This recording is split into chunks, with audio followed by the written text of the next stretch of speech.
नमस्कार दोस्तों। आज मैं इस विषय पर चर्चा कर रहा हूं कि आजकल देश में बहुत ज़ोर शोर से ये चर्चा चल रही है कि जो 2024 का जो जनरल इलेक्शन होगा उसमें दलित पिछड़ा किशोर होंगे। मैं आपको बता देना चाहता हूं कि ये जो विवाद उत्पन्न हुआ, जो रामचरितमानस का जो चौपाई को लेकर के जो बिहार के शिक्षा मंत्री माननीय चंद्रशेखर यादव और यूपी में सपा के नेता स्वामी प्रसाद मौर्य ने जो स्टेटमेंट दिया था, ढोल गंवार शूद्र पशु नारी सकल ताड़ना के अधिकारी, उसी से समय से ये चर्चा चल उठी है कि ये दलित पिछड़ा किशोर है। मैं आपको बता देना चाहता हूँ कि 2019 का जो इलेक्शन मोदी जी ने जीता, वो राष्ट्रवाद पर जो बालाकोट में जो इन्होंने क्या किया नहीं किया, जो अटैक किया पुलवामा अटैक के बाद, उसके बाद एक मूवमेंट चला कि देश सर्वोपरि है, देश को बचाना है और देश हित में वोट देना है।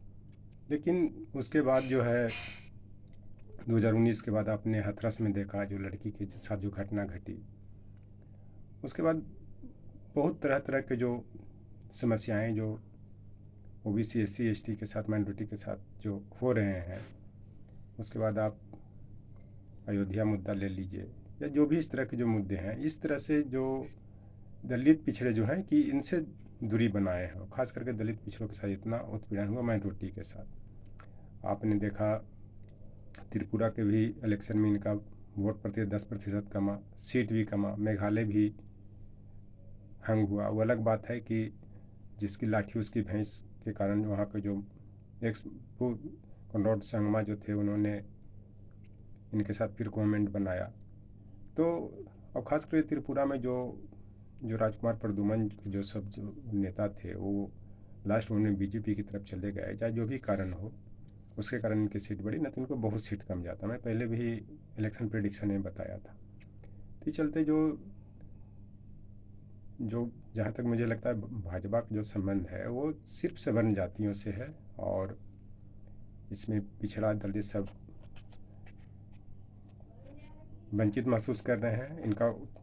इनको उत्पीड़न भी हो रहा है, इसमें कोई डाउट नहीं है। और जो भी तभी देश और समाज बचेगा जब यहाँ पे सबका भागीदारी होगी, और ख़ास करके कोई भी पार्टी की सरकार तभी बनेगी जब इसमें दलित पिछड़ा ओबीसी एससी एसटी माइनॉरिटी की भागीदारी होगी। आज मान लिया जाए कि किसी पद पर दलित पिछड़ा के लोग जरूर बैठाया जा रहा है, लेकिन उनके जो समाज के लोग हैं वो वंचित महसूस कर रहे हैं। तो ये इसमें किसी से छिपा नहीं है कि कितना ये हो रहा है, दलित पिछड़ा के साथ उत्पीड़न हो रहा है, ये किसी से छिपा नहीं है। तो इस चीज़ की इसमें जो दलित पिछड़ा के जो नेता हैं, जो भी लड़ाई लड़ रहे हैं ओबीसी एससी एसटी के लिए, उनके मनोबल बढ़ाने की ज़रूरत है।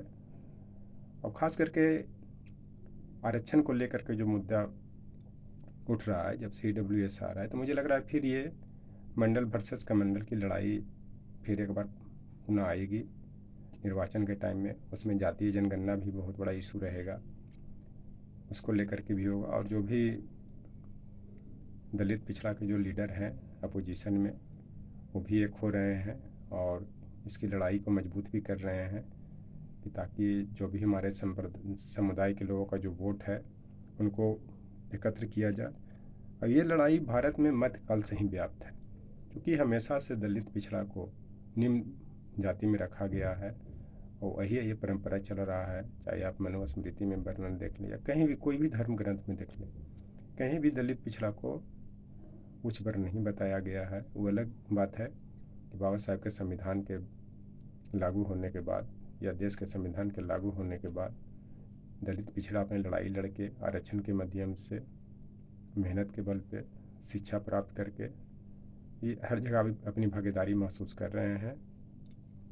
तो ये अलग चीज़ है। लेकिन इसमें जहाँ तक कभी भी बहुत सब पहले सुनते हो कि जो वैकेंसियाँ जो रिजर्व रहता था एससी एसटी के लिए, उसको उस वैकेंसी को खाली छोड़ दिया जाता था, बाद में उसको समान सीट से भरा जाता था। तो धर्म ही एक ऐसा चीज़ है कि उसके लिए आदमी हर चीज़ अपना त्याग करने के लिए तैयार रहता है, यहाँ तक कि जान देने के लिए। और धर्म से ही मोबिलाइज किया जा सकता है किसी को। तो ये जो अभी जो बीजेपी का जो एजेंडा है, खास करके आरएसएस के साथ, वो धर्म ही है। उनको ही पता है कि धर्म पर ही मैं राज कर सकता हूँ। और ख़ास करके यह पाकिस्तान या भारत में मुझे नहीं लग रहा है कि ज़्यादा कोई डिफरेंस है, क्योंकि अब धर्मनिरपेक्ष की बात नहीं, वो भी मुस्लिम राष्ट्र की बात करता था, ये भी हिंदू राष्ट्र की बात कर रहे हैं। लेकिन हिंदू का मतलब ये सिर्फ इनको सवर जातियों के लिए है, न कि दलित पिछड़े के लिए। आप कहीं भी देख लीजिए, अभी भी बहुत सही से जगह हैं जहाँ पे मंदिरों में SC ST का प्रवेश वर्जित है। उसके बाद तालाब से भी मध्य प्रदेश में बहुत सारे इलाके हैं कि जब कोई बात को लेकर के झगड़ा हो जाती है, सवर्ण वर्सेस SC ST, तो उनको तालाब से पानी भी नहीं लेने दिया जाता है। ये जो सच्चाई है मैं बता रहा हूँ। ये 2024 के जो इलेक्शन में जो ये हम लोग को दलित पिछड़ा OBC SC ST माइनॉरिटी की जनता को सोचना है कि किस ओर जाना है और कहाँ पे उनकी हित सुरक्षित हो सकती है, ये बताने की ज़रूरत नहीं है। क्योंकि आज मुझे लगता है कि भारत में लिटरेसी अगर सेंसस हो जाए तो 90% के आसपास आ जाएगा। जिनको लिटरेसी हो जाती है उनको बताने की ज़रूरत नहीं है, क्योंकि बाबा साहब ने ही शिक्षा को शेरनी का दूध कहा था। यानी शिक्षा ही सबसे बड़ी ताकत है। और जब OBC SC ST या पिछड़े माइनॉरिटी जो भी जब शिक्षा प्राप्त किए तभी इसमें आगे शामिल हुए और लड़ाई भी लड़ रहे हैं और आगे भी बढ़ रहे हैं। तो ये लड़ाई पुनः मुझे लग रहा है कि फिर सेंसस लेकर के आरक्षण पर मुद्दा बनेगा जो 2024 का इलेक्शन है। और यही लड़ाई जो 90 के दशक में जो मंडल वर्सेस कमंडल था, हो सकता है इसका नया सिरे से नाम दिया जाए। और जितना भी अत्याचार आज दलित पिछड़े पर हो रहा है वो मुझे लगता है कि इतना ब्रिटिश काल में भी नहीं होता था।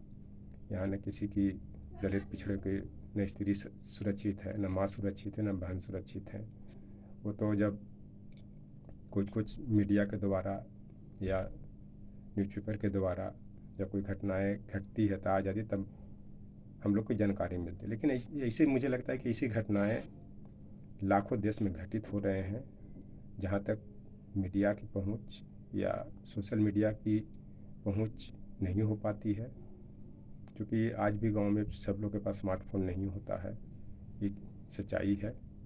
तो इस चलते ये जो लड़ाई जो अभी चल रहा है जनरल इलेक्शन के बाद 2024 में जो आ रहा है कि ये लोग कहाँ रहेंगे, तो वो समय बताएगा।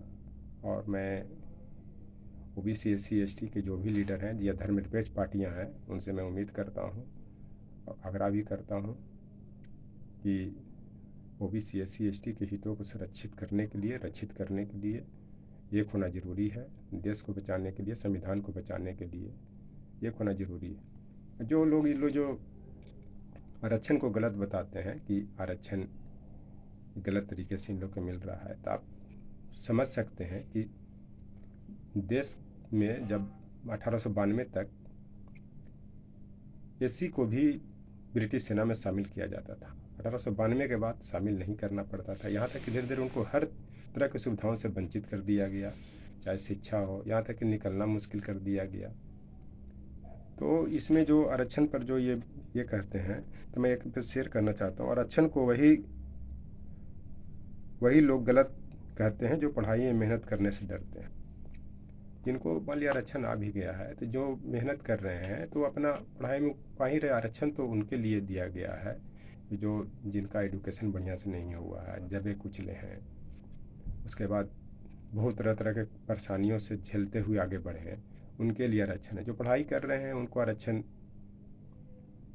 की क्या ज़रूरत है। मान लिया जाए कि OBC में जो क्रीमी लेयर में आ जाते हैं, वो भी पढ़ाई के बल पर भी आते हैं, जो कि उनको आरक्षण मिलता ही नहीं। अगर मान लिया क्लास 1 और B जिस छात्र के जो पिताजी हैं या माताजी हैं, उनको आरक्षण का प्रावधान है ही नहीं।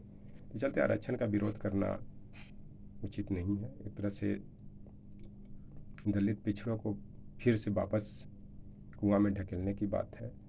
तो इस तरह से मुझे लग रहा है कि यह गवर्नमेंट तो संविधान में मनमौजी जितना भी हो सकता है अपना परिवर्तन कर ही रहा है, चाहे संविधान संशोधन के माध्यम से। और एक जो बचा हुआ जो है वो आरक्षण ही है। आरक्षण को ख़त्म करना, आप देखिए 9 वर्ष के कार्यकाल में कोई वैकेंसी नहीं आ रही है। कहीं पे भी देख लीजिए वैकेंसी आती है, किसी कारणवश उसको रद्द कर दी जाती है। यही कारण है कि ज़्यादा इन लोग कम आएगा, इनकी संख्या, क्योंकि जिसकी जितनी संख्या भारी उसकी उतनी भागीदारी की बात होती है। इसलिए आरक्षण का विरोध यही कर रहे हैं कि कि जो कि मतलब कि जो इन लोग पे जो हर तरह से जो दलित पिछड़ा उनको वंचित हर तरह से किया जाए, क्योंकि ये मौका है। क्योंकि जो भी जो सवर्ण जो जातियाँ हैं, जो दबंग जातियाँ हैं, वो सब बीजेपी में आज शामिल हैं। और ख़ास करके जो भी जब सब कांग्रेस में थे सब बीजेपी में आ गए हैं। तो आप खाली उनका रूप चेंज हो गया है, बाकी सब दिमाग ताकत सब वही है।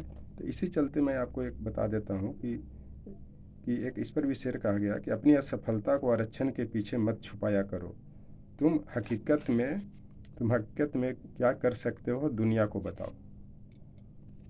तो मैं यह कहना चाहता हूँ कि आरक्षण के पीछे अपनी कमजोरी को मत छुपाइए कि आरक्षण क्यों है। आप अपने कमजोरी को दूर करें और कमजोरी को दूर करते हुए दलित पिछड़े से बराबरी करने का प्रयास करें। क्योंकि आप दलित पिछड़ा वो नहीं है। तो मैं आपको बता देना चाहता हूँ कि जो 2024 का जो निर्वाचन होने वाला है वो मुझे लग रहा है कि नए स्तर से कुछ इश्यूज बनेंगे और उसमें जो दलित पिछड़े भी दूर हो रहे हैं। क्योंकि आपने बहुत जगह देखा, जो भी स्टेट में इलेक्शन हो रहे हैं, चाहे यूपी हो चाहे और जगह जो हुए हैं, उनमें इनकी वोट प्रतिशत कम रही है, सीट भी कम रही है। और आने वाला भी जो इस साल जो 9 स्टेट में इलेक्शन हो रहे हैं, अगर धर्मनिरपेक्ष पार्टियाँ अगर गोलबंद होकर के लड़ते हैं तो हो सकता है कि इनको डैमेज हो और भारी पैमाने पर डैमेज हो। तो एक तरह से जो इस 9 राज्य के जो इलेक्शन को लोग सेमीफाइनल बता रहे हैं और 2024 को इलेक्शन को फाइनल बता रहे हैं, तो इसमें तो मैं नहीं जाऊंगा। क्योंकि इलेक्शन का कुछ पता ही नहीं चलता है कि कौन सेमीफाइनल हो जाएगा कौन फाइनल हो जाएगा, ये कहना मुश्किल है।